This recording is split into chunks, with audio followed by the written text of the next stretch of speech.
Ner malaken yam kanasin barashme bajaling an wala shanga jandang rawide diok pai diok ron kin da rawide jandang rawide wan bana rachme bana jaling kel raja banu kon ke jan gwasme rach mishor la shala no take wood bar machine were wo bim lo da no da kanak rawich ke pinyedu gwas danan bim na jen chaja kap jen ler ban jan gwasme ka bana video de bana jiguy kel gorno jin bi video ma bijatu keliu ki lara bialin ka jan gwasme ku subscribe ka ku jan yuak ba kanasin ko ken an lara bialin te ka woodbar ki wood anwang mission wari jakap gwad mission wari shako bimten rewi ke pinyedo kam ki karob ji kam ajele dan balin ka jan gwasme ashirmen shalin gwasma shalat no shawud bar kap ka pinyedo mission wari wo bim re kemka en wood baramo chaja keben wari ka chaja luny alor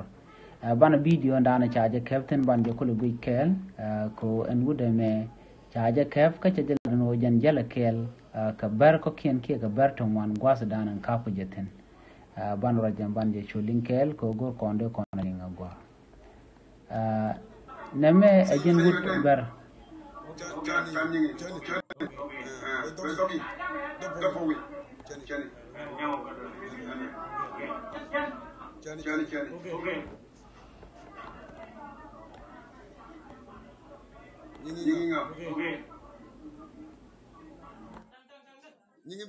Okay. Aku mau Jenny. Yang aku gato dah. Gato, bear okay, madam. Ajan. Jog. Thank you, Bichibi. Guna puas. Thank you. Diri ke jog.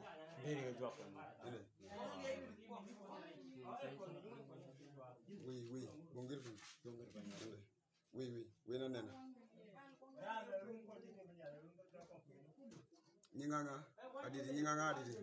Ani. Nyingi tani adidi. Karjana nyinga lodji.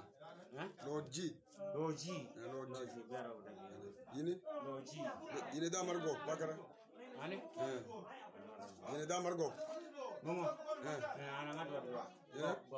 Ngan margo. Ber.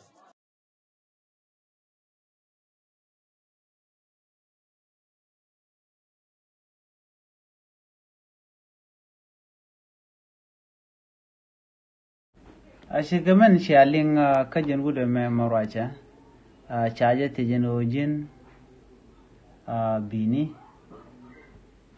ki jali yana ngakel wood me chajalar no jen chajal garwar jala kana na keneden kontin ku kan nuare la gor kel lo de na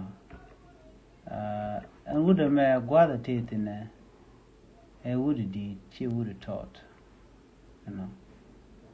ka ta danan len wanu den keja ka tin manana chatich kan nuare ka gang den karodian bejeno bugorodian gang shit ke meshane na ka jan video dan en gude me un mi chakaf gwada danan chakaften ko jan chon no da na der kanak ka chaje palwe lor man pal ka je we lor ka je nuare o nyot ka generating kon tin la ji wen ken Ethiopia do dienen wo nuari chika kan la berwian na ko la buna na kana ka gwab dan teketen anyok ne de kon te ka kem ka ji sa Sudan chi ji Ethiopia me bar teken gare kan nuar te gambele chikan nasen kon la ji sa Sudan ti la nuari chikan ga dia na ka kem ne wonna dia la kan ga wi na ka kem kacha chitta ramla dier katin kon tin la kanga